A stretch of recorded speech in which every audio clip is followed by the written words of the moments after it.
Anneke Lucas, welcome to Unbroken. It's a huge privilege and honor for me to be able to interview you and talk to you. I know about your story. As we know each other. I'm also a survivor, and I think it's so valuable for people to hear everyone's story and also kind of our journey of healing and how we came back from this and really how we make meaning in our lifetime. So I'm really, really glad to have you here. Yeah, it's my pleasure. So why don't we start, just tell us kind of what is your story? How did everything begin for you? Just give people a little bit of a sense of that. Yeah, sure. So so I was not born in the network, but I was born to a single mother in 1963 in Brussels, Belgium. And my mother was, mentally definitely not well. She abused me from infancy, and she married when I was 3.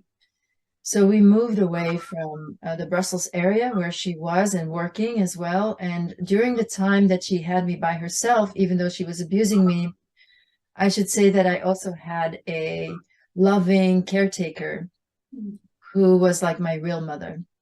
And in fact, though my mother is Flemish, my caretaker, we were in the Brussels region, so she was French speaking and I spoke French. I learned, instead of speaking Flemish, I learned to speak the language of the person who was with me and who loved me. So I arrived when my mother married. We moved to Flanders, and I was this little French-speaking child. Of course, I learned Flemish very quickly, and it wasn't very long after that I think my mother was targeted, maybe my stepfather too. But we had people coming to a woman coming to clean the house who I never liked, and who soon offered to take me off my mother's hands. And she took me on trips.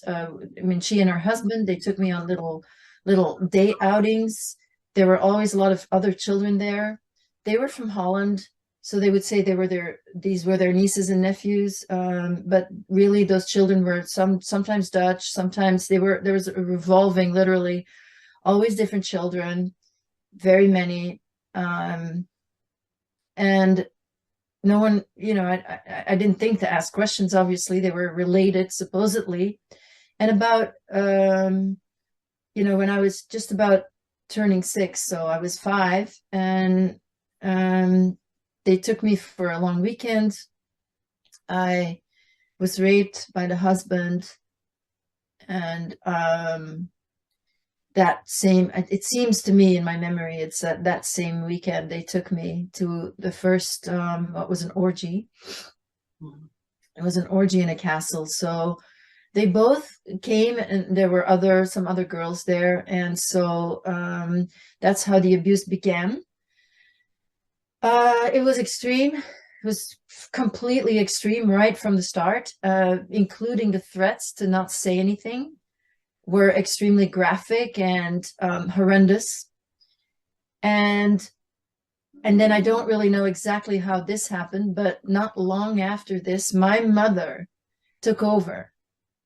And so my mother took over from the pimps, became my pimp. She actually bought a car. She didn't have her car. She didn't have her driver's license. She took me to the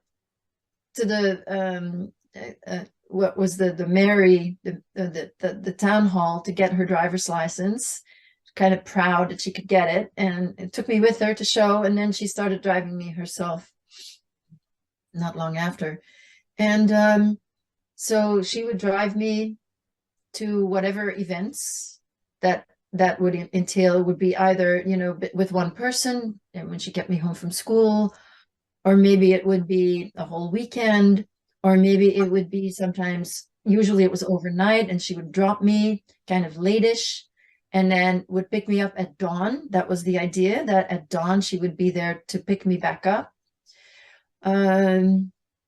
but sometimes I was gone for a really long time also. So I would be gone, especially during the school holidays. I might be gone, one summer of 1972, I was gone for the entire summer, 2 months, July and August. And in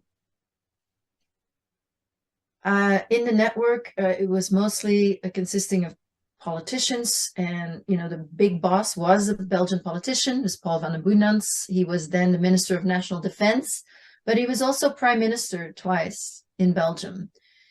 And it was the elite of the country. So it included nobility, it included high-placed judges, lawyers, doctors, and everybody had their job, obviously. And then in the first years, I was often used for the newcomers. So men that were being indoctrinated into the network that would get then a really young girl.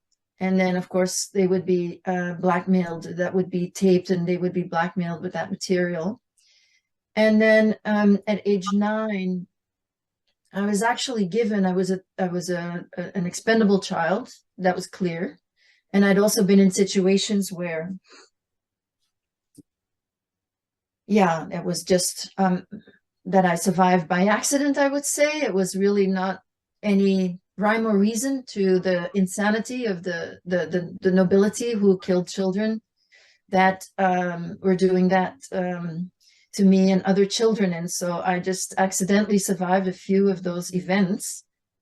But then at age 9, I was given to basically for a ritual that one child did die in that ritual. And I just, again, for no good reason, lived. And then this ritual had been done in honor of an international networker, someone that everybody in Belgium wanted to do business with, let's say, and then somebody who was very well known in the world and also in the global network, had a clearly high position. And that person then took an interest in me. Apparently found out that from my father's side, they must have asked my mother who my father was, but that from my father's side, they do come from nobility. That is, my father had actually, when I met him much later, he actually told me that the family was Gaillard de Québertin in France. They were Huguenots and they had escaped to Holland. And so his mother came from Holland, and he was born in Holland, but his father was Belgian. And this was a family of musicians, of classical musicians, composers. He was a composer, his mother was a violinist, and this was all artists in this family. And he had also told me that people in his family were definitely in Freemasons, and that he had been invited in and he had not wanted to be part of it. And so I don't know, but they must have asked my mother who my father was. They also drew my blood. So I don't know which was which, but somehow it was decided that because of my heritage that I could belong. That was the big networker.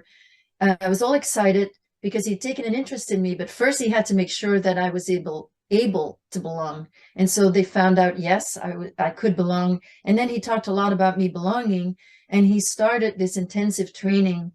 The beginning was he took me to his own homes and everything and trained me to be comfortable in elite settings. He started a very specific sex training as well.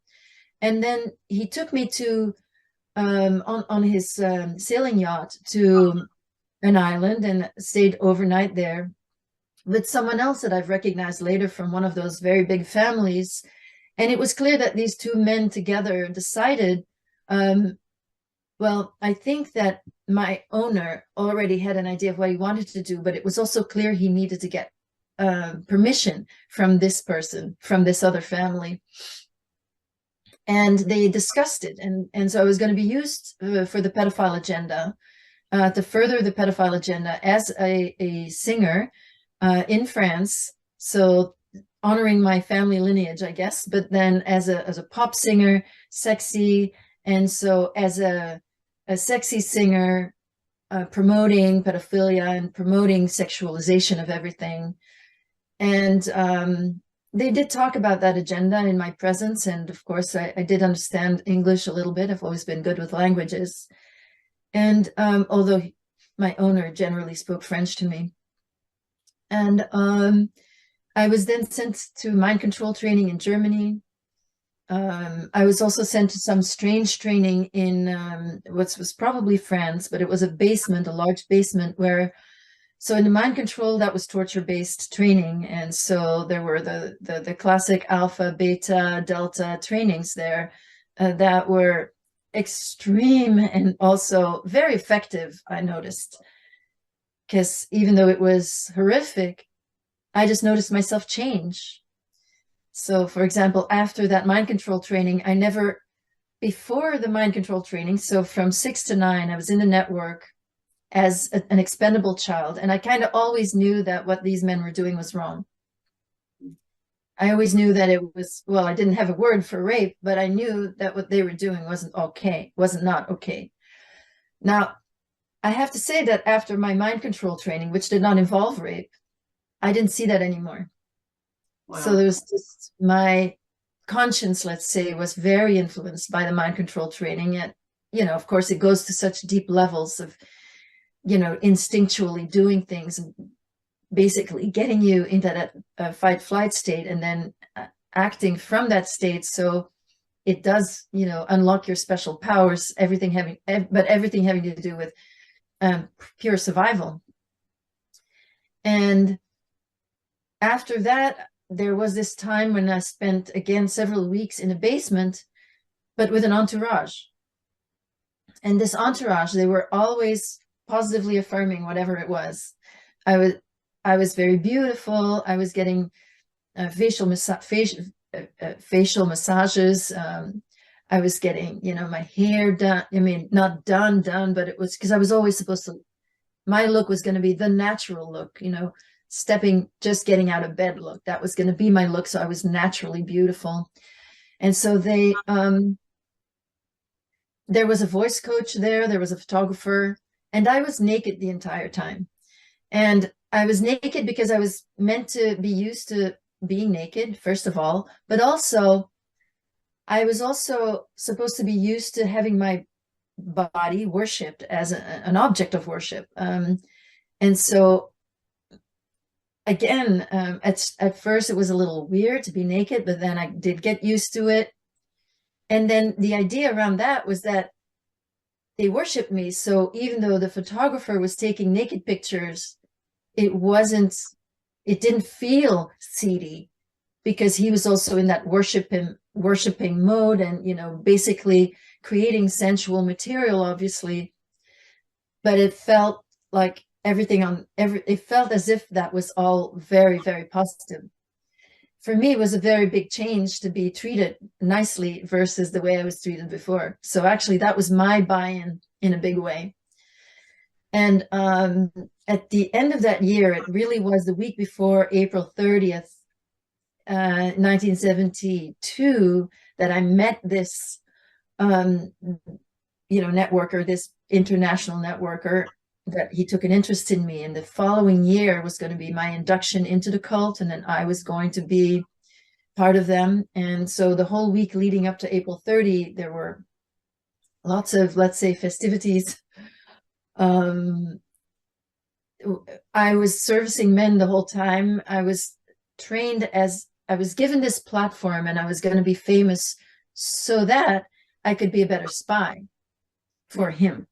So I would be sold all the time to the most powerful men in the world. And then I would be able to let him know what their weaknesses are or what their sexual preferences are. So I was doing that whole week. There were guests. I've recognized people from all over the world that were at that time, 73, very prominent. So these are politicians. There were a lot of people from the entertainment industry, because that's where I was going to be. From the United States, from the UK, from France, They were from Spain. There were many people there that I've recognized later, and that were attending rituals. And in these rituals, sacrifices were being made. And ultimately, I then also, that was my induction that involved, I had been trained to kill. I speak about it. I don't want to push that away in any way, because that was part of all of it. This horrendous thing to do to a child, to make me kill. So I had been trained very thoroughly in the mind control training for killing. I had received some kind of form of that in the network in Belgium. But now I had to do a formal ritual in order to belong to the cult. And I did, because I knew that I could not do it. And it was also, as you might know, it made very clear right from the start that if I would refuse, it would always be worse for the victim. Yeah. So I knew that I had to do it, but it involved torture, and it was also a baby who looked exactly like me, who looked very much like me. And it felt to me that this baby had been kidnapped because she seemed very happy. And so her light was, it was very difficult. What I had to do was just so difficult because of her light. And I knew that I could never be part of it. And the next time I saw, I did go through with it, and nothing happened there. Supposedly now I'm in. And I assumed that would have meant that maybe, people were already treating me like a star that were there, including the famous ones. So I think it would have meant that I would have been, used soon for things, like little things here and there, maybe. But the next time I saw my owner, I went against him. I went against him over something that had happened before. Maybe there was hope in me that he would hear me, that I had been horribly abused by a famous singer, a woman, and her husband, who was a film director. And I had been horribly humiliated. And I actually believe that this happened before my induction ceremony, but in that week. And I actually think that they did break a little bit of my programming, because I don't think it was meant to happen. I think she came from a place of deep envy, and she was absolutely vicious, and together they were vicious. So it actually made me wonder a little bit already. I tried to tell him about that, and then he basically, I've been able to just put this together in the last months, because I always knew that I spoke to him and that I went against him, but I actually mixed up the conversations before. And I thought it was a conversation about the mind control before, which I had that conversation with him. I wasn't happy about it, but I accepted what he said. I didn't fight him. I actually just, the nervousness and going against him was in this conversation, which was a year later, or a little over a year later, when I tried to talk to him about that. And he must have understood maybe that they broke my programming. I'm not sure, but he immediately set about to finish the job. That's to say, he immediately, was disgusted. He immediately, his eugenic mind, he immediately said that I was born lowly because I was lowly, because I was vulgar, because I went against him. And then finished the job. And I do believe that there's something that happened that he did in the next days. I was thrown in a cage. I mean, it was, again, horrendous humiliation and torture. But I think that he made me carry something for him, just as this woman who had abused me made me carry things for her. And he made me carry the feeling that I do not deserve any success. I think that was, to a degree, there was a reversal happening, where he then did feel that he did deserve his success. And but I was sent back basically to Belgium, to the Belgian network, and then I operated there for another year. And then I wrote my book, The Quest for Love. So basically, this is the last year in the network. So it's after everything I told you. I spent one more year in the Belgian network.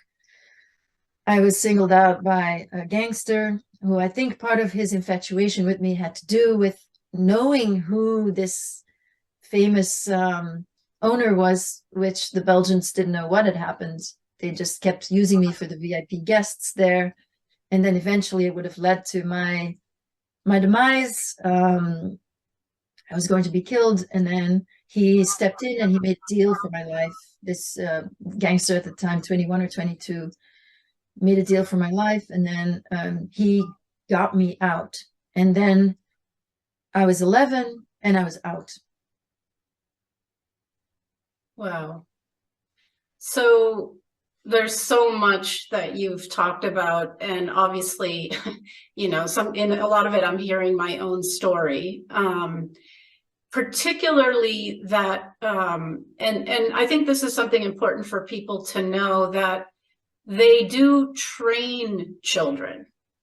And so this may seem kind of fantastic to people, but they train children in a variety of ways, right? They can train them to be assassins. They can train them to be femme fatale, sexy and all that. And that was part of my training as well, and when I got out, I was 18. And in maybe the next decade after that, I repeated that training. So I would sleep with whoever was nice to me, even a little bit. If I dated someone, that hour later, I would be sleeping with them. And I had this repertoire, I'm sure, you did too, where I know exactly what to do. And I was very sought after, And so later, when I got a little older, I looked back on that time when I was so promiscuous with such deep shame. I felt like, oh my God, what was I doing? And that took a long time for me to heal from, and to realize, I was trained this way. This is what I thought I was, right? So does that make sense to you? Yeah, you don't even think about it. And that's because the training goes straight from the trauma as you go to fight flight, and then you're trained to respond in fight flight to basically bypass the conscious mind, so that you're just boom, you just do. And yeah, so I had psychic training in saltwater tanks, for example, and I was supposed to, because the weightlessness makes you psychic. It increases your psychic ability. In fact, I believe astronauts don't speak about that, but I think it happens to astronauts as well when you're in space, but also when you're in water. So in this saltwater tank, it was sleep deprivation because the water was too deep to go to sleep without drowning. Or of course you couldn't panic, because then you would also drown. So there were two parts to it, and it always seemed like forever because you couldn't sleep. But the first part was for me to relate what I felt in my body. So things were mentally being done to me, and I had to relate what that was. And I was feeling it as if it was actually happening to me. Mm-hmm. And then the second part of that training was I was shown a photo of a man, and I had to go into that man's body-mind system, and I had to urge him to think of me, so that he would not be able, he would get obsessed, he would not be able to stop thinking of me, and I would need to direct his thought so that he would think that I am his dream girl. So this started at that time as dream girl, and the idea was that these most powerful men in the world would fall in love with me and then believe that I'm their life partner or their soulmate. And so when I was a young adult, there were certain men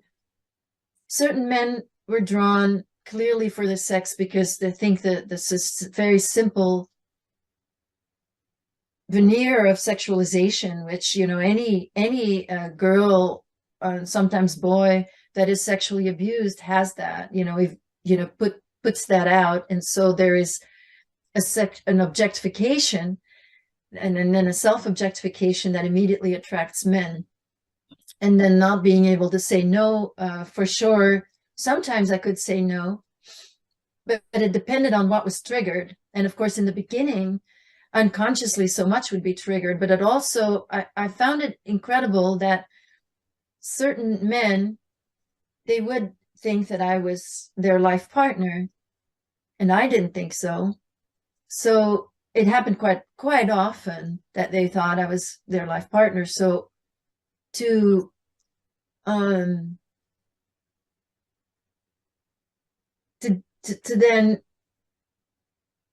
I didn't know why that was happening. It was very, but it did make me think, for example, why would there be more than one? And then I personally didn't believe it, but as I got older, I started looking at things that I might be doing that I hadn't been aware of to accomplish that. And often these parts, they're not even embodied, so.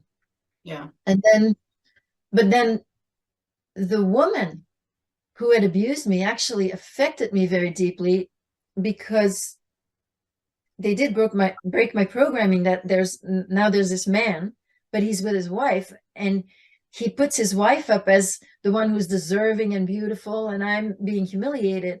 So there was also a triangulation that would happen, and then I would get jealous, and I would be incredibly afraid, and I would enter into situations that were humiliating, although I never really experienced anything close to the network once I was out. I never really experienced even rape. I did get manipulated a few times, but I also, sort of, yes, the promiscuity, I think in the beginning, especially, there were so many triggers. So I would just go shoot into action without really understanding, including sometimes when I knew that I didn't really want to. And over the years, though, I started noticing more as I was healing, started more noticing more. I remember, for example, some years ago, I went to an event, and it was a work event, and it was at someone's house, and this was a very rich person, and I didn't know this rich person, but suddenly I found myself smiling, or I found a man at the other side of the room smiling at me as if we had something, but I wasn't aware of what I'd done to even attract him. And I realized that this disembodied part had found him right away, and then there was this whatever seemed like an intimacy. And so just noticing this disembodied part helped me get back in touch with this young girl who made it okay, who enjoyed the closeness, who enjoyed, and then just slowly letting her be with this adult awareness that for these men, it wasn't so subtle. For her, it was all very subtle because, of course, it was always secret. But for these men, it wasn't subtle at all. It was, in fact, sexual, and it had to be secret. And so just to bring that awareness in through parts work, basically, which I then do with others as well, is slowly how all these, these parts have been seen and reflected. But so many parts, I don't know about you, but I didn't have the classic mind control, the classic MK Ultra training. I wasn't, for example, used for experiments. Everybody knew exactly what they were doing. And also, I don't feel that I was splintered into many personality, because I was supposed to become one personality particularly. Now, of course, it was going to be with different men, and I have to be pliable for each man. What they want, just knowing what they want and what they need. But I wasn't really trained to become like a kitten, for example, a sex kitten, and just to go into a specific persona just to please a man. And I wasn't really trained that way. And I think that had to do with the purpose they had. Yeah. No. And, even as you're talking, there's this, when you're an abused child, you become very precocious. You become very intuitive to the point of psychic. You can read people completely because it's a survival thing, because, and in my case, you know, it often my life depended on it. And my mother was also mentally ill. She wasn't a single mother, but she was very abusive. And so she at times attempted to kill me. You know, she would choke me or put a pillow over my face. Other times she would be nice mom. She could be very fun and lively. You know, she did a lot of things, like she took us to the opera and to the theater and to play tennis and to ski. And so she had different, I believe she had, you know, definitely had alters. But that sense that I had to do, it was like growing up in a, you know, I had to watch every step I made. Was it going to be good mommy or crazy mommy, murderous mommy, you know? And then my primary trafficker and abuser was her much older brother, my uncle, who was a complete psychopath. So I, as a child, developed this incredible sense of knowing how to read people and what to say and what not to say in every moment, right? So children can develop, I mean, into anything if they have to. I mean, the human being is so resilient and so strong, and they know this, right? And so that's why, I mean, a more sort of normal example would be how in Russia and China, when they would, you know, select children to be Olympic athletes, right? They would see very young, they had a little bit of a gift, and then train. So, you know, in that vein, you can train anyone as a child to be anything. But I really can relate to that thing that you described, where you really knew how to read people. You knew exactly what they needed, what they wanted, and you knew how to manipulate them in a certain way. Yeah, and there was also, yes, absolutely. And the training, though, was also based on my natural gifts. Yeah. So there was that, the fact that they knew my heritage, which I myself didn't know. I didn't know who my father was, you know, but they clearly did. So there was this these natural talents that were there, and the singing that, you know, I never sang again, but I'm just getting in touch with that again now, you know, after all these years, that I was supposed to be a musical. And yes, I'm musical. I just never did anything with that. And acting too. I mean, I think that maybe it was sort of the pop version of what my family generally was. You know, they were classical musicians, and so I was going to be the pop version that could be sexualized. But a lot of the, you know, reading people also, you know, as the writing, for example, you know, obviously I was not going to be a writer in the network, but the observing quality that a lot of survivors that I work with, and of course you have, there's always a part, however deeply it gets hidden, that just observes, and that stays connected to truth. And so from that place, there's this pure observation, and that can, you know, so you can record it and you can go back to healing later on. And then on the other hand, reading other people really, really, really well, obviously that has the advantages inside the network, but then also in healing. And the work that I do, reading people really well, that's turned around, right? Because I work with survivors, so I read survivors really well. And yes, as a healer, you know, as a mental health professional, that was just there in spades. You know, I basically, the way I say it is, I see everyone and it's like they have a billboard around them, and everything about them is flashing, their signature, their color, their, like, it's just there, you know. It's one of those skills that we develop. And the other thing that really struck me when you were talking is attachment, right? Like your mother, you described her as a psychopath. I mean, my mother also, there was no attachment, not at all, from birth. So I remember actually being in a crib and crying, you know, because I was hungry or whatever. And my mother would either not come because she was so depressed, she just would, so I would be abandoned. Or if she would come, she would be so angry, yelling. And so it's this idea as a baby that in my healing came back to me, that I had this choice, either be abandoned or abused, right? So it's this crazy, crazy choice. And, like you described, I had a nanny when I lived in Lesotho in Africa. I was between 3 and 5. And that's the one time for those 2 years that I had someone who I could attach to and who loved me, but that was not possible with my mother. And, I agree completely with you about how we have parts, and so because of that lack of attachment, I was vulnerable later as an adult to being manipulated, because I was so desperate for that attachment. I so desperately wanted to be loved and seen. And so I really had to work with that part of myself and, and develop an adult self to be able to help that part, because that part was getting me in a lot of trouble in life. Yes, yes, yes, exactly. Plus, you were totally sexualized, so that's the attachment then, unfortunately. Yeah. So I have similar memories.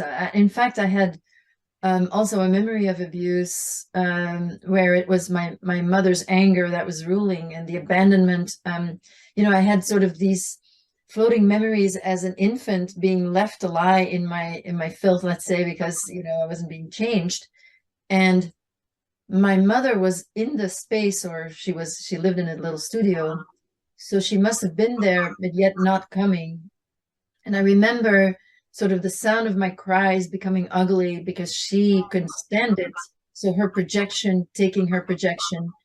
But the memory that came, and this came only when I was like 30 years old. Actually, I was doing yoga, and I was suddenly, my headstands were becoming impossible. I would do normally a headstand at the end of the practice, and every time I would go into headstand, I would be in unbelievable pain all around the genitals and my ankles, and then I would be a mess for the rest of the day, if not more.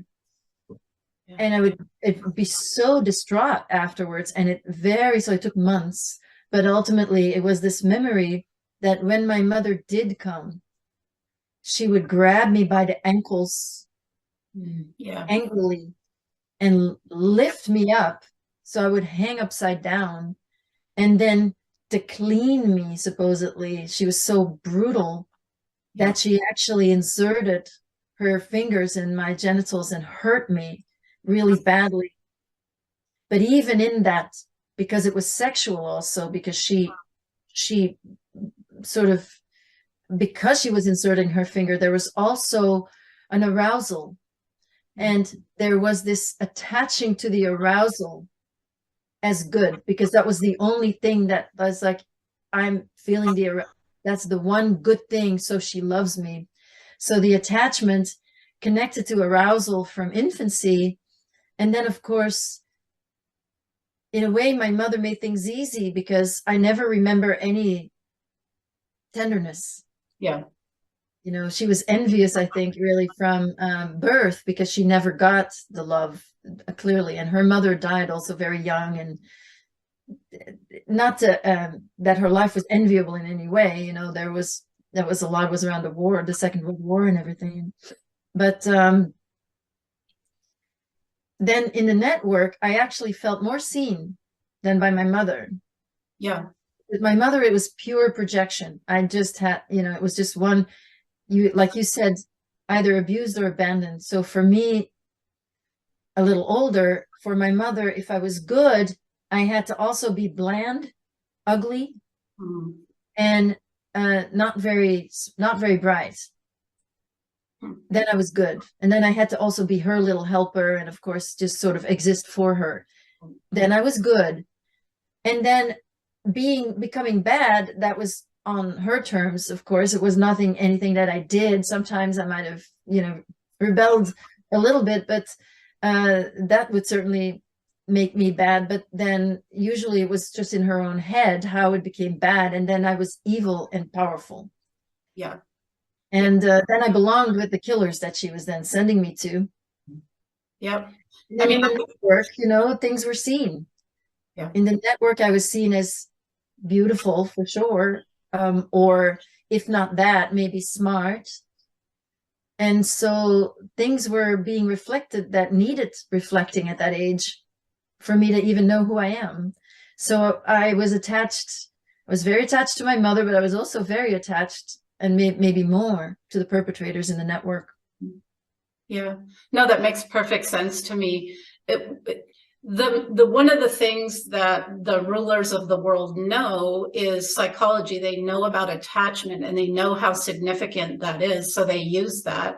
And absolutely, there was always, like, I remember when I would be trafficked, just like you described, I would be given for a night or a weekend.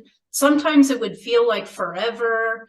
And, in my child's mind, actually, the most traumatic thing for me as the memories came back was this feeling of not knowing where I was and when I would go home, even though home was awful, right? At least it was something familiar. But even, and, I was trafficked starting, as a baby. So like all those years, 2, 3, 4, 5, all the way up to 18. And I remember being small, maybe 3, 4, and being given to strangers. I didn't know who they were. And they were nice to me. So when I came into their home, they would give me something to eat. And, I was on and off neglected by my mother because she couldn't be a parent. So they would be nice and they would give me food and they would say, "Oh, you're so pretty." And that desperation, it's like I would attach to them. Of course, Because yeah. I had to grab it every single moment that I could. It was food for a starving person. That's And right. and then my uncle would always twist that and say, "Oh, you wanted that. You wanted that, obviously, right?" And so it was very confusing to the child mind. And then he would use my mother in these impossible choice tortures. And so these parties you described, I would be taken to these parties, all the politicians and the royalty and the, actors and actresses and all these people all dressed and and then I would be there and, other children. But in this example, my uncle would basically say, Is this in Italy? Because I know that you yes, were in different places, but a lot in Italy, right? mostly in Italy. Yeah. So my uncle would say, okay. And he would bring my mother. So there was a lot of torture with me and my mother. And he would say, I remember in taking to room, there were these men and he would say, "Well, we can either rape your mother or you choose." Right.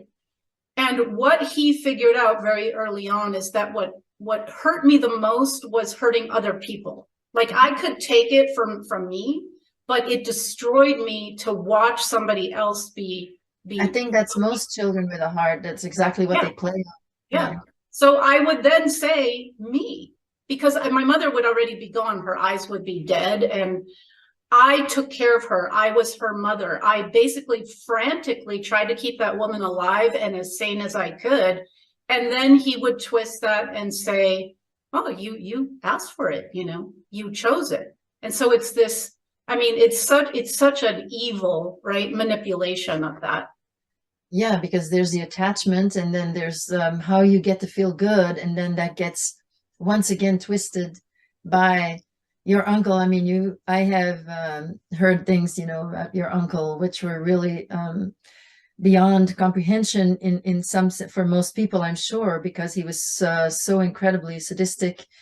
I want to just go to something that you said in the beginning. You call them the rulers of the world. I just don't like to call them that, and because even though there might be, the people involved in this network, and certainly, there are. It's a hierarchy, that's clear, and there's a top of the hierarchy. But I feel that this hierarchy also is really crumbling at the Yes, moment. yes, And we are, maybe witnessing last attempts. I mean, big, huge attempts, because this power is considerable. And of course, it has a lot to do with resources and hogging resources. Um, but I think it's just not gonna. It seems, and having been out now for 10 years, I really notice the incredible difference and shift how people respond to these realities, these darker realities, with so much more openness. And I think at the same time, what is happening in the world is really all you should need to realize that this is really happening, because nothing makes sense, if you will. People don't want war, yet there is war. Like, what is this? Like, we have no say over this? People, like, what is our tax money going to? Like, we have no say over this. And I think that it is known that, that corruption is rampant. And I think that so many people are so aware of that it's not too big of a stretch now, considering the state of the world, that it's just not that big of a stretch to realize that, no, this goes even farther, that the control is held by blackmail, through child abuse, and that there's even people who have literally sold their soul to Satan. Yep. And are literally, whether it's through witchcraft or whether it's through Satanism or what they call Luciferianism, participating in these horrendous rituals. And again, the mindset of this. So, I say Satanism, I may be mixing them up, because obviously I didn't know when I was a child, and it wasn't really explained to me. But psychologically, I do understand that people engaging in the rituals like that, and the ideas, like, do as thou wilt. So once you get to the 33rd degree as a Freemason, or, and which is by invitation only, or you get to the top levels in Satanism, which is by invitation only, that's to say there's a triage going on all the time. And it's only people that either are already in the bloodlines and are already, or it's someone who fits. And someone who fits is that there's a particular kind of intelligence that they know, and that they are willing to do anything, and they have no qualms. Right. But who's a person who has no qualms? That is to say, usually that is someone who has been abused, but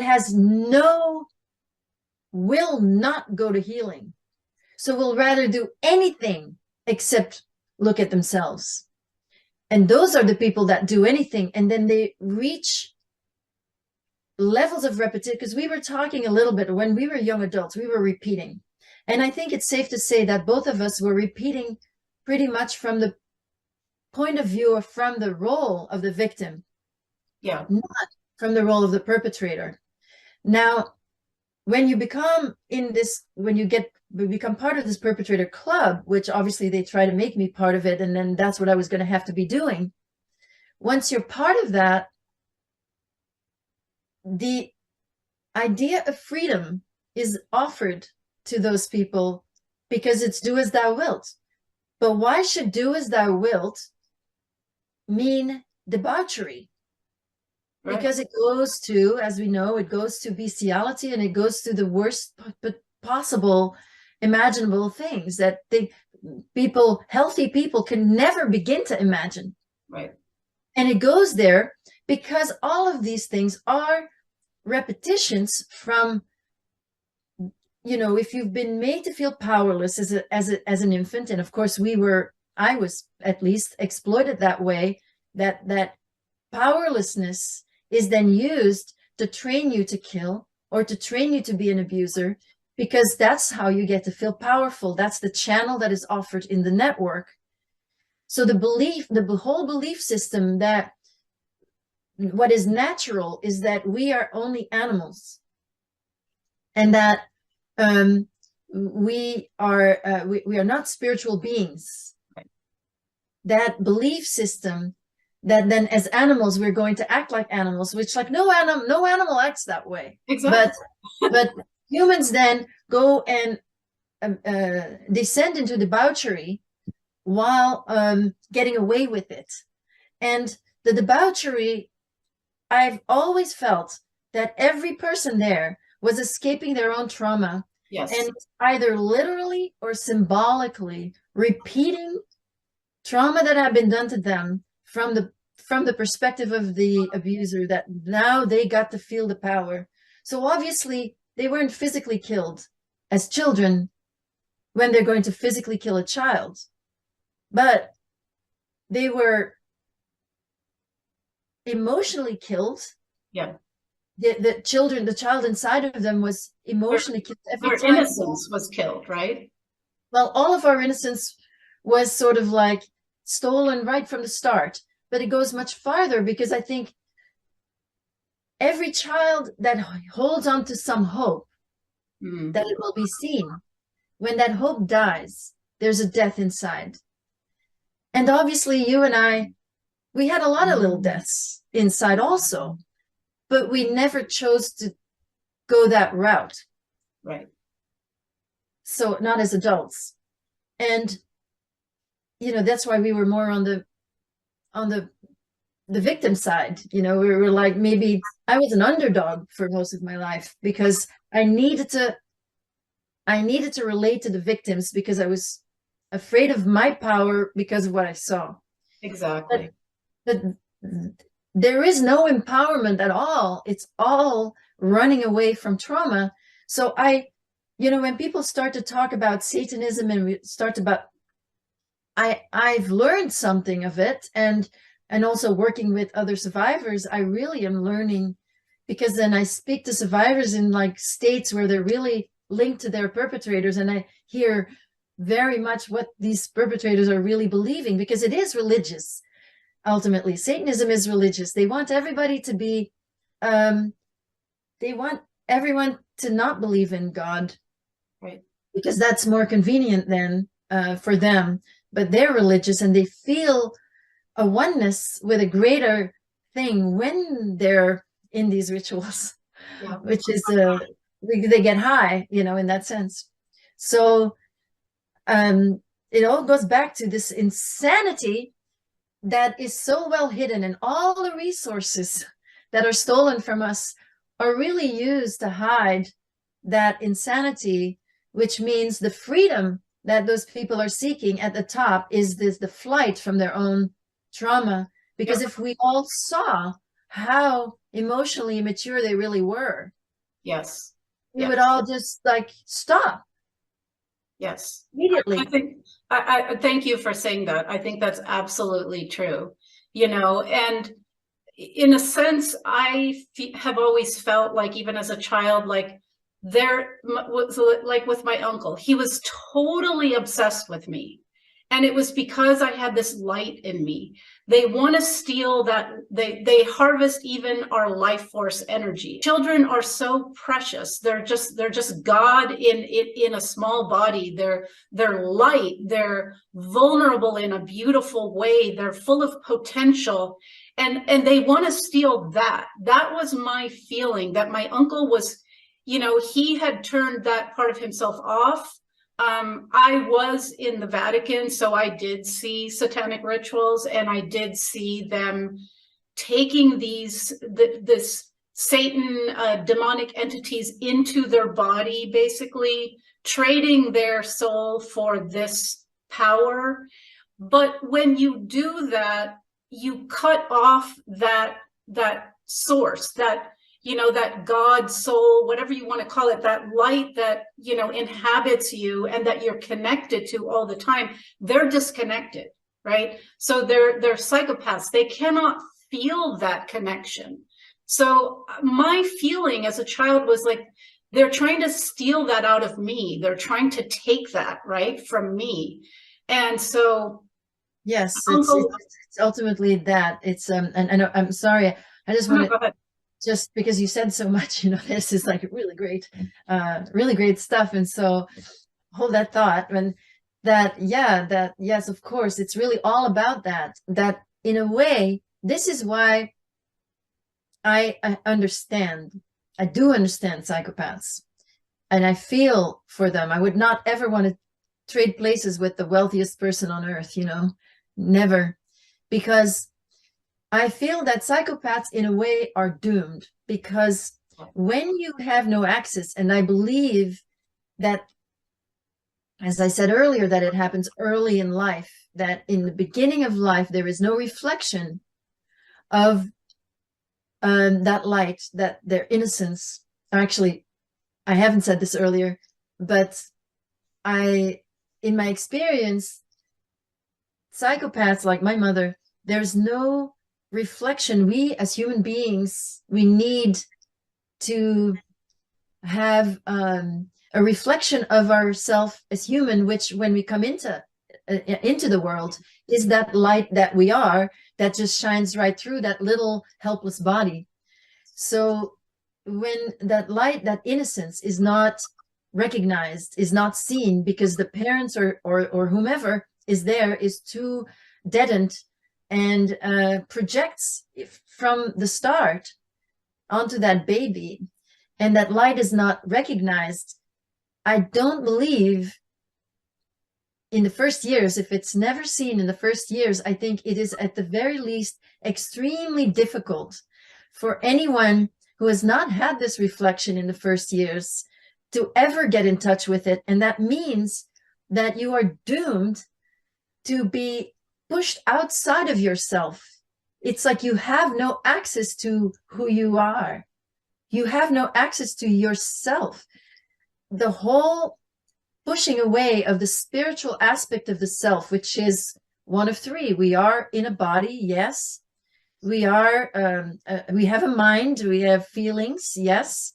And we're also spiritual beings. Yes. And that's the essence. So if you cut off the essence, you try to live in a body, but without connection ever to the essence, because you've been pushed out. You've never had a reflection of yourself as innocent when you were. Then you're being pushed right away into this cycle of exploitation, because you're being used for projection already, at the very least, probably more. You're being used, you're being objectified. So then if you have no sense of self, you don't have real self-esteem, because self-esteem comes from knowing that you're more than the body, from your light, knowing that you are good. That is what gives you real self-esteem. Yes. So the whole satanic philosophy is built on, the ones I met anyway, on this idea that nobody is really good, that anybody who thinks they're good are a hypocrite, and that there's no true goodness, or that right and wrong doesn't really exist. Yeah. That there's no such natural law in place in the universe where right and wrong do exist, where if you're in touch with yourself, you can connect with that truth inside yourself, and you can determine what is right from wrong from within you. Exactly. They don't have access to that. So I feel for them in that sense, that they're literally pushed out of themselves, and with that, out of their spiritual being, the connection to spirit. And so, yes, they're coming from this belief system, which not only lacks true spirituality, so that's to say everything that is psychic, right, that can be part of spirituality, in fact gets perverted and then used in the occult way for purposes, that's to say for a selfish purpose. You have these gifts, well, if you're spiritual, then it's used to help people. You pray for people, you place them in the light, you send them, the light. But in the occult world, all of that same energy is perverted to be used for selfish and narrow and dark, purposes. So the Satanism is this justification really for psychopaths to give meaning to their lives, because they have none. There is no meaning.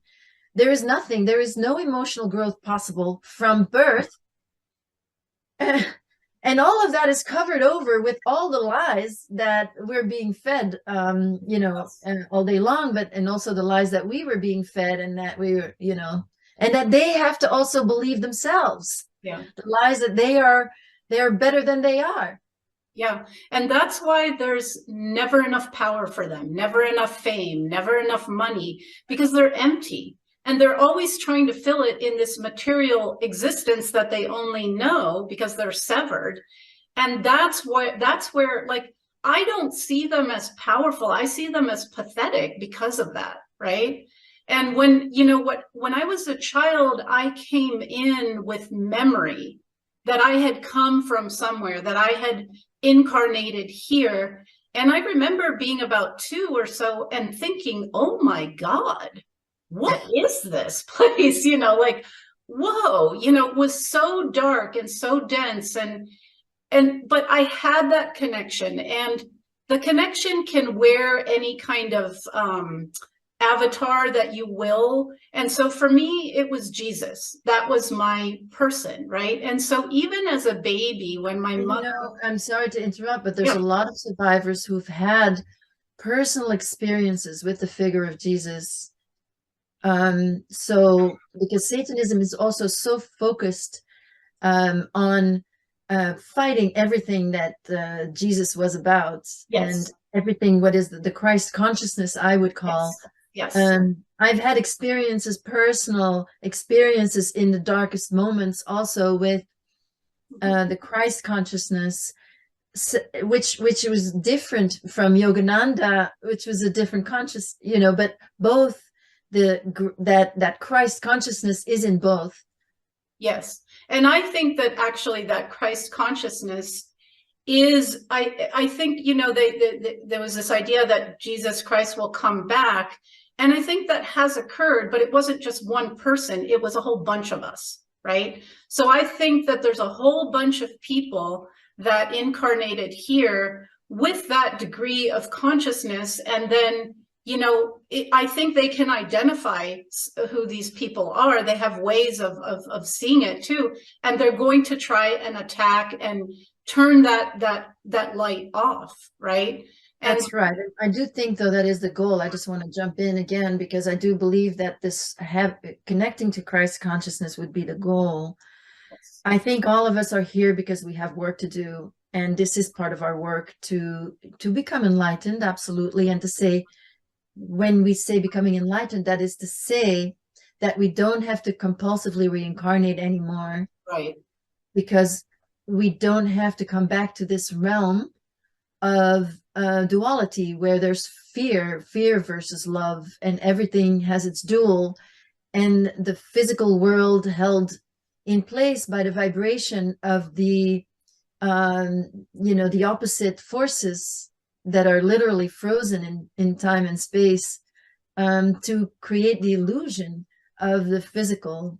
That once we really overcome all our own fears, which of course our trauma is certainly giving us a nice package there to open up, that we can overcome all of those fears and then become the exact opposite of a psychopath, with the psychopaths being the heart is completely closed. And so it seems there is no fear because they are ruthless and shameless. And but everything is based in fear. yes, Tremendous fear. The fear, in fact, that they are evil. yes, Ironically, that lie from the beginning of life, that they are not light, that fear is really what drives all their actions. Whereas our job, I think, is to try to reach that Christ consciousness, and that is partly through the healing, through our spiritual practice. yes, But I think it's tricky to say that we are in that Christ consciousness, because I don't want to make that seem too easy. That certainly it's my goal to be able to not have to come back compulsively, to serve, yes. But I'm in a body. I can't at will leave my body and be one with the Christ consciousness. I don't know. I'm not omniconscious, omnipresent. I don't have that freedom that a saint does. But I'm striving for that, absolutely. Yeah. I'm striving to open my heart so much that with a completely open heart, we then would feel everything. Yes. And then feeling everything, there's no need to come back to a body, because then there's no fear. But, and you see, they've tried to convince us, I agree with you. So they say, you know, I hear people have bought into this and say, oh, human beings are inherently evil. They're inherently bad. Look what we've done to the planet. Well, but this is protection. yeah. And even, you know, I was raised, you know, Catholic, and the premise there is that you're born with sin. You're as a baby. So they're trying to totally invert that, you know. And one of the things that my uncle tried to convince me over and over is that I was evil, right? And so absolutely that makes sense. But what I'm saying is, you know, we are that light. We are way more powerful and multidimensional than we're aware. There's been great effort on their part to miseducate us, you know, mind control us with the media and the TV and the frequencies. And there's been, and then with trauma, right? I mean, the world is so, everything is trauma. It's engineered poverty. It's engineered hunger. It's engineered, you know, all the sexual abuse. So they've really worked very, very hard to contain that light in us and to make us believe that we're inherently bad. So that tells me that we have the potential to, we are inherently that light. We are so powerful that I think, you know, as soon as we realize it and do our shadow work and heal ourselves, they're done. They're already done. I see their whole structure, their whole thing crumbling. And the thing that's going to really finish that off is us. When we heal, when our resilience kicks in, we turn that light on. There's nothing more. It's an illusion, right? They really don't have this power over us, but they've convinced us that we're bad and that they do. So it's like, it's more of a mental prison than anything else. Yeah, absolutely. And the light, as you call it, you know, the need for power comes from an inherent feeling of powerlessness, which is related to trauma. Yes. And empowerment is knowing that you are more than the body. Yes. So it requires courage. I think courage is the first spiritual quality, because when you begin to heal, you can't really heal unless you face your fears. Like, if you believe that you are evil and you've been made to believe that, then you would have to look at that fear. You'd have to look that in the eye and say, seriously now, am I? And then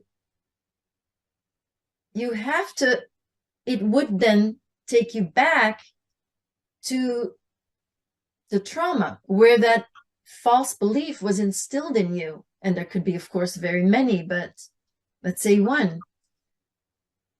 It goes back to that trauma where trauma means fear of death. That's to say fear of loss of the body or a loved one's body. Yeah.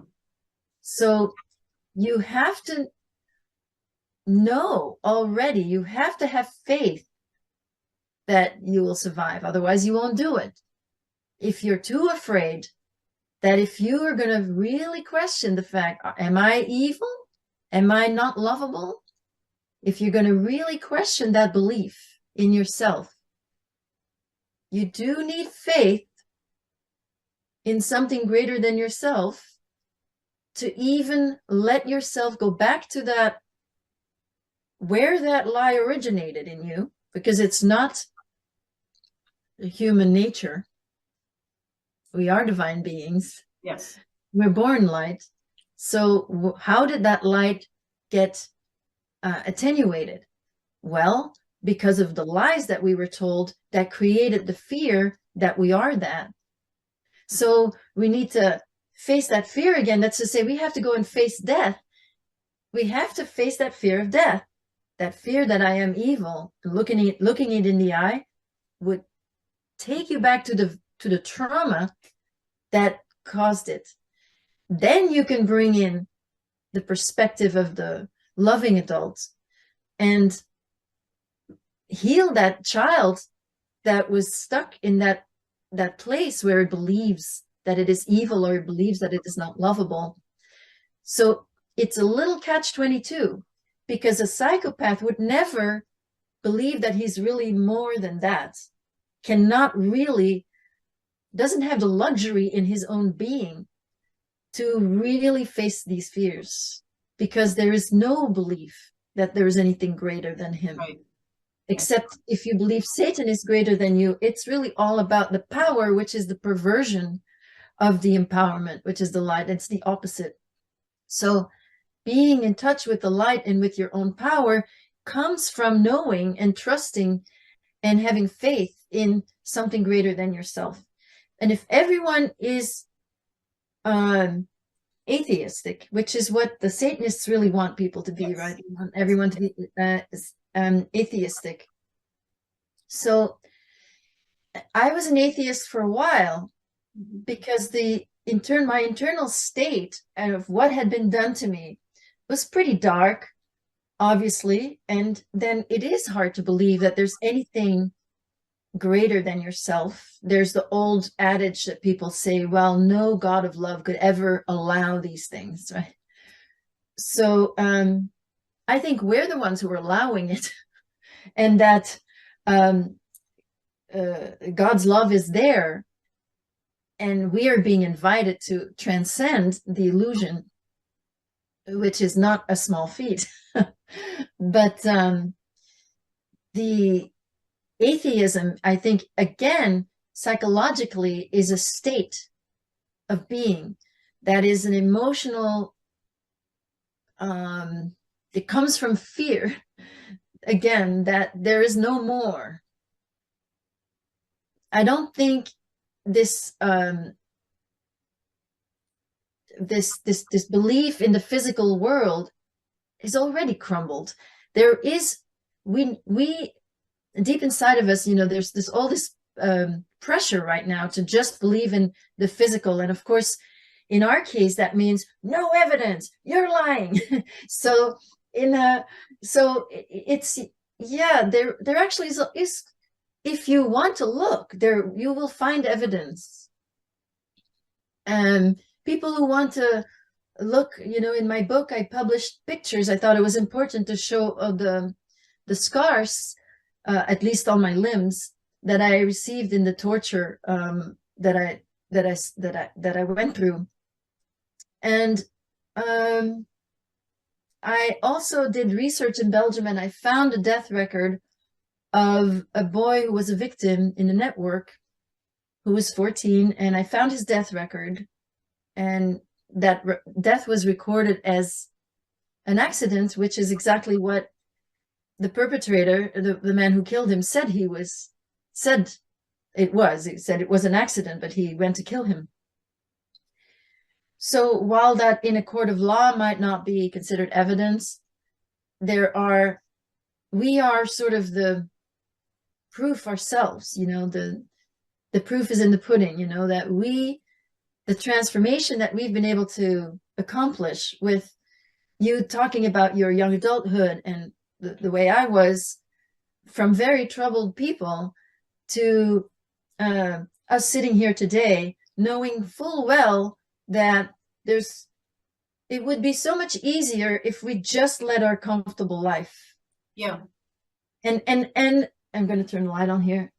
And, both you and me, we have a life, and we have a comfortable life. And I had a wonderful, I created a nonprofit organization, and I led people into the prisons, and I led trainings, and people were coming from all over the world to these trainings. So it's not as if our speaking out is, someone, it's, of course, psychiatry is used, and it's used against us, but you and I are not that person. So there's a lot of evidence in who we are that is actually also, for anyone who's ready to see, and anyone who's not ready to see, that's also fine, It's a free will choice, but, and, interestingly enough, I know about your your project in the prisons and yoga. And ironically, I also worked in jails and prisons as a mental health professional and in the inner city with addicts. And I ran a batterers program for men who had committed domestic violence. I worked at a rape crisis center. So it was a lot of things that I was trying to figure out, right? And I won't go into that because that could take an hour to describe. But what I want to say is that all of that work that I did as in my 20s and my 30s in all of these different ways was a healing for me. Absolutely. It's a healing, but it's also, you know, we know that when we're going to speak out that that there's going to be attacks, and I get, you know, I'm quite public, so I get attacked quite a bit. So the attacks are often like, this is a crazy person. Well, no, just look at my, no, you can't say that, you know. I don't live the life of a crazy person, even though we know that people that are in psychiatry, that has a lot to do with repressing any kind of memories, and a lot of survivors end up in psychiatry just because they're pushed into it, just to make sure that they'll not ever go public. So it's not, for me, it's not anything it's not a measuring stick at all. But for people who don't know, who have trouble with it, you know, you and I are both people who have nothing, who have a lot to lose. That's what I want to say. We have a lot to lose by going public. We're not naive about what it means to speak up about this. So, you know, let that be something. Yeah. You know, in a paradoxical way, because of everything we've been through, we're strong, you know, and you know, because you were part of that. You know, I was gaslit by a group of people that I thought were good people that I was working with, and you know, did that take me down? Did that stop me from speaking out? No, because everything has been done to me, every form of torture that a human being can imagine. And I know they can't even imagine the tortures that we've been put through, because, you know, I don't want them to imagine it, because it's horrible, right? But having been through that all, you know, I'm sorry, I know my strength. There's nothing you're going to do or say to me that's going to take me down. And because I have that spiritual thing, and I had what they call near-death experiences, many as a child, where I was actually killed, but I came back into my body. And so having had that experience, I have no fear of death. That was something that, you know, it felt actually quite nice to leave the body and to be in that expansive state. And it felt quite nasty to come back into it and to be in this reality. So that was never a vulnerability of mine. What they got me with is the torture and tormenting and killing of others. That's something that I could not withstand, you know. But yeah, it's nothing is going to, we're so resilient. We have courage, we have strength. And we didn't get, that light didn't get turned off, that we didn't get converted into a psychopath, you know? And so that is very hopeful for all of humanity, because we've all been traumatized. There's just a continuum of trauma here, right? And so if we can survive what we survived, heal, not just heal, but, you know, what you've done too, and what I've done, you know, you've helped others, you continue to help others.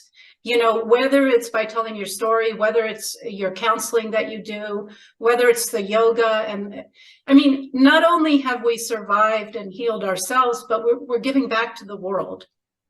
And that's where I find, you know, the purpose of life and the meaning.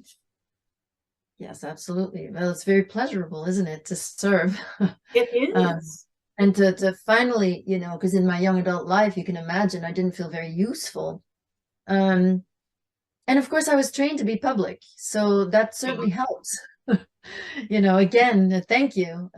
You know, because it helps. You know, I'm not without fear. You know, I'm getting better at overcoming fears for sure, but I don't like have no fears, and no, you know, I'm relatively unafraid of death, but I'm sure there's certain things, you know, but there's always weaknesses, you know, so we have to be very mindful, because they are very good at detecting our weaknesses. And so, for example, my inclination to be very open and accepting of survivors was definitely a weakness. You know, what is a vulnerability for us is for them a weakness, right?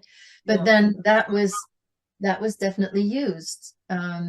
So we want to be very as self-aware as we can be, and then whatever vulnerabilities we have left, to allow that to be a springboard to heal more, to continue healing. And I know I'm sure I will be healing till the end of my life. Me too. And that's fine. I don't mind. But meanwhile, I do love my life, you know, and like you, I love service. I love to be able to serve, and I love working with survivors. That how specific it gets. Yes, I know it's always a great honor and pleasure to be able to be a mirror to someone, to be able to reflect truths about people that, you know, maybe were never reflected before. But then to get very specific and to get into, I know that there's not a lot of people that could be offering, you know, in certain situations with people, there's just not a lot of people that would be able to offer that kind of insight, so that that person can really know that it was a lie, and that they can feel the relief of knowing that and heal. And I there's nothing I love more. Yeah. And I've listened to different interviews of yours, and I really love when you say, and you just said it, that you're going to heal to the end of your life. It's a process. It's a journey. It's never done. There's just layers and layers. And, you know, even, I mean, I noticed big changes in myself, like when my daughter was very little, and, you know, I chose to stay at home and raise her. I was too scared. It was out of fear. I was too scared to leave her with anyone. And so, and when my husband would come home from work, he would take her to the park or something to give me a break. I couldn't have the break because my anxiety of her even being with my husband, I was imagining, oh my God, they kidnapped her, they're raping her, he's stabbed, he's lying in a ditch. I mean, my mind would just come up with all these things, and I would be in a blind panic. And I would try and call him, but he wouldn't hear the phone. You know, he'd be playing with her. And if he didn't answer the phone, the whole 2 hours that I had for me time were spent in a complete panic over the fact that I might lose the people that I loved, right? And so just to give you a little example, contrast, last May, my daughter was 18. She's been working and saved up her money, and she decided to do a trip to Europe for the whole month with some of her friends. And they all went to Europe, and I'm here in the United States. And Anneke, I was okay. So the contrast of that, the way that I was, and me being able to tolerate her being across an ocean where I can't rescue her if I need to, you know, so I've come a long, long way, you know. And another kind of, you know, people don't think of this, but there's all these little things. Like every time I traveled and stayed in a hotel or an Airbnb, I wouldn't sleep because I would be in a panic because it would reminded me of being trafficked. Like I'm in a strange place, right? And I recently took a week trip with my daughter to get out of the cold. We went to Mexico, and it was the first time, and I'm almost 59 years old. It was the first time in my life that I went to some strange place and I slept the very first night. I was fine. And I look at that and so I savor those successes too, right? I'm like, look at that. I overcame this. So there's always more to overcome, though. Oh, and it's such a pleasure too. I mean, that is part of the, you know, it's like a life, and it's, you know, definitely about uncovering the pain, and that continues. And, you know, the memories still come, and it's painful, but the growth that you describe, things that you are describing here, to notice that is just such a joy.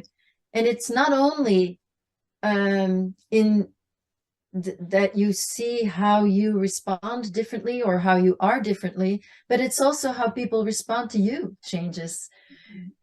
Your effect changes because you're more whole, you're more in your body, you're more loving, you're more empathic, and people respond differently to you too. So this change, every cell has received the message in your body, and there's a change, there's a transformation that has occurred, and you are different to a certain degree. And to savor that time of noticing all the little and bigger things that have changed is such a joy. But of course, you do work hard for it. Yeah. Yeah. It's, you know, I've always said, like, everything I've done in my life, I've had to do it through this frozen wall of fear. You know, they put so much fear in me that was the biggest sort of cross I've had to bear, is just everything I've done in life. I've had to have courage, right? To push through that fear and use my mind and say, no, no, no, that's my survival brain. That's my programming.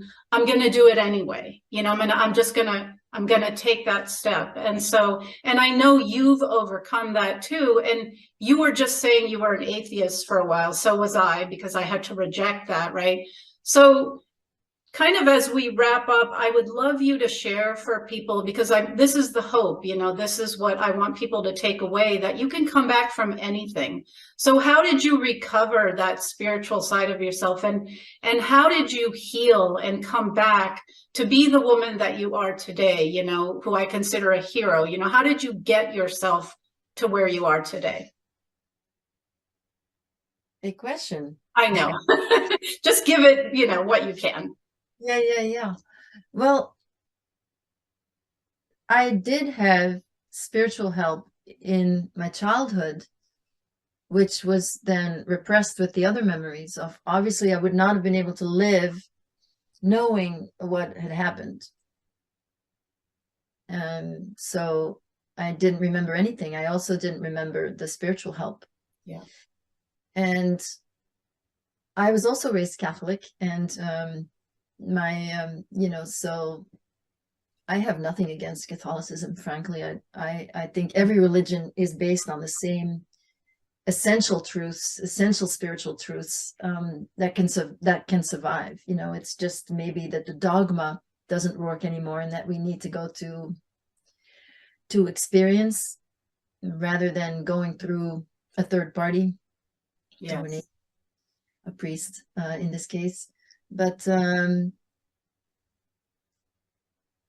yeah, so in my young adult life, I was, you know, pretty self-centered, certainly, and feeling very depressed a lot, and at the same time, there were, like you explained, some erratic behaviors that I didn't understand at all, that in very young adulthood were sort of unconscious and just taken for granted, if you will, even though they were maybe not at all normal. And then in my 20s, though, I already started going to therapy, and started to get a little distance from those behaviors and looking at things. And my spirituality really opened in the beginning of therapy, when I was told that my father, who I'd met later in my life when I was 18, that, you know, in his narrative, we had an affair and we were equals. I met him when I was 18, and it was clear from day two that there would be no relationship without sex. So I gave in, because I couldn't give him up. I couldn't go through that at that time. So I gave in and then try to get away. And that was the subject of my first book, called The Deaf Musician, which is not out in English. It's just out in Dutch. But I was confronted with the fact that this therapist saying he abused you.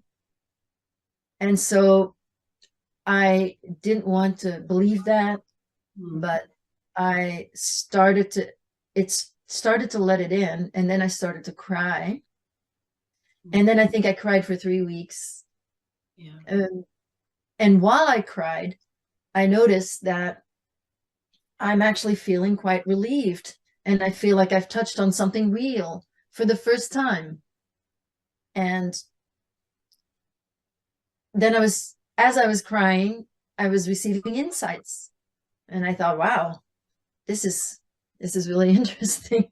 This, I want to know this. I want this wisdom, even though obviously it was painful to get to it.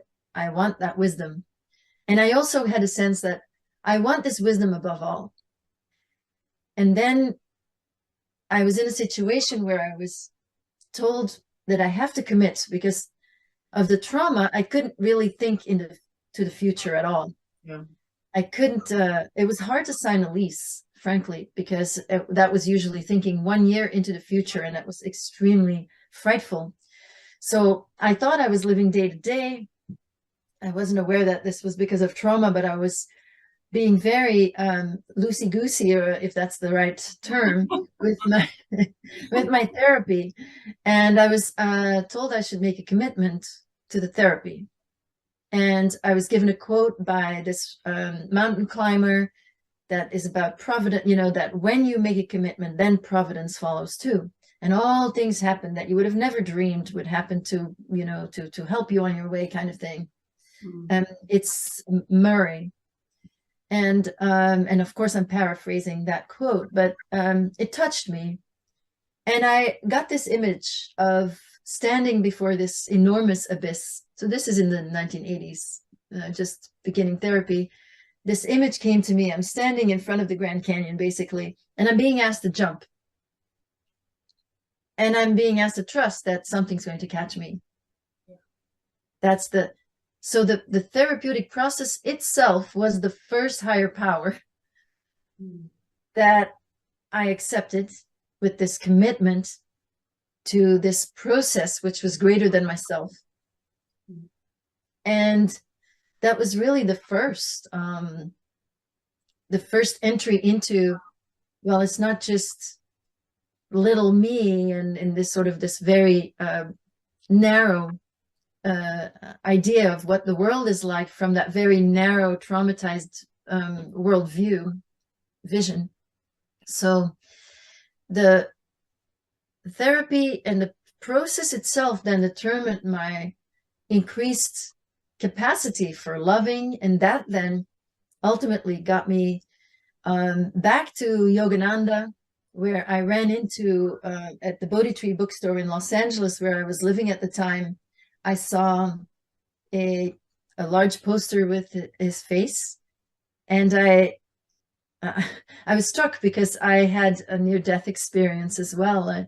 I describe it in my book, and it was a big one where I was probably out several minutes, not breathing. And it was also a very glorious experience. And Yogananda was there, and I saw that face, and I had the same thought that I had in the near-death experience, which was, is that a man or a woman? Because he looks rather androgynous. That young autobiography of a yogi, a poster, he was 26 and with long hair, and looks very gentle, and for a beautiful face. So I had that same thought. And then I don't know if I bought that book right then, but I ended up with my husband at the time. We both entered the path of a self-realization fellowship. And then when I started meditating, especially in the first 6 months or so, they call it the honeymoon, that all these things were opening up. And all these things were opening up. And so again, I was starting to get in touch with that unconditional love from beyond. And then every time I felt loved, really, whether it was by a therapist or whether it was a person that I could feel loved by, something would open up in a bigger way. And it's really, of course, all about love, because that's the nature of it. And that's our nature. So it's to get back to our own nature, which is that love. And that's been sort of my journey. that faith just grows also. I'm still embodied, obviously, and I do want to become enlightened. So I take that very serious. I mean, in this lifetime, it's possible. So I take that very seriously. I don't want to take this life with the challenges that I had. I don't want to take that for granted, because there's an opportunity there and I want to take it. I don't want to have to go through any of this. I know that healing also heals the karma. I know that I'll never have to go through that again. That feels very real, very clear, that when I go through, when I move through the feeling part of it, and when it becomes integrated, the event becomes integrated, that I know that my karma is clear and that I'll never have to go through it again in any lifetime. But failing that, I'd rather reach the ultimate. I feel like there's been such opportunities, and like you mentioned too, you had near-death experiences, you had the spiritual help, you have the connections. So why not use it? That's how I feel. Well, that's beautifully, beautifully said, Anneke. And, I could just sit here and talk to you for 24 hours straight. But perhaps we can do another one where we can talk more. We can kind of go deeper into some of these areas, because I really think that the healing and the spiritual component are relevant to everyone on this planet right now. And I agree with you. I think we can achieve. This is something that when I was a child, I just, there's things you just know, right? I trust those things the most. And I've always known that we definitely can achieve our absolute fullest potential. We can have that full connection, whatever you call it, enlightenment, while in the physical body as well. And so that is, and I mean, all of these experiences that I went through and that you went through, I think one benefit of it is it's made us really very deep. I mean, I question, why am I here? Why did I come? Why am I in this body? What is my mission in this lifetime? What can I do to improve myself and others around me? And Aren't you doing it right now?